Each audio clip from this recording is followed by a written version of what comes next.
Konflik antara pasukan perlawanan Palestina Hamas dengan Israel telah berlangsung selama 1 tahun. Seorang pakar politik menilai perang di Gaza ini bisa menjadi perang dunia versi kecil. Hal ini disampaikan oleh pakar politik Hossein Askari dari Universitas George Washington di Amerika Serikat. Menurutnya, perang saat ini sudah berdurasi lebih panjang daripada biasanya.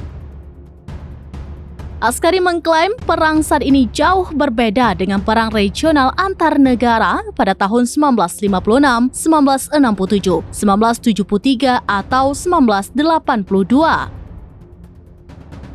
Padahal dikatakan Askari, perang di Timur Tengah biasanya berdurasi lebih pendek, sehingga kerusakan dan jumlah kematiannya lebih sedikit.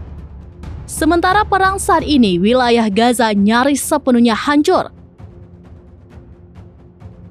Jumlah kematian juga hampir mencapai 42.000 orang. Namun Askari mengatakan jumlah korban tewas bisa mencapai 100.000 orang.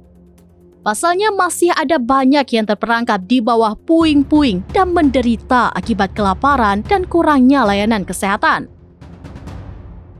Sementara itu di pihak Israel sudah ada lebih dari 1.200 korban tewas dan ratusan personel militer yang kehilangan nyawa di Gaza. Pakar politik itu mengatakan perang Gaza bisa dengan mudah meluas hingga menjadi perang yang lebih mendunia jika Israel menyerang infrastruktur Iran. Apalagi jika Zionis nekat menyerang fasilitas perminyakannya. Iran sendiri sebelumnya telah meluncurkan 2 serangan besar-besaran. Teheran mengancam akan meluncurkan rudal besar-besaran lagi jika Israel dan sekutunya membalas serangan tersebut.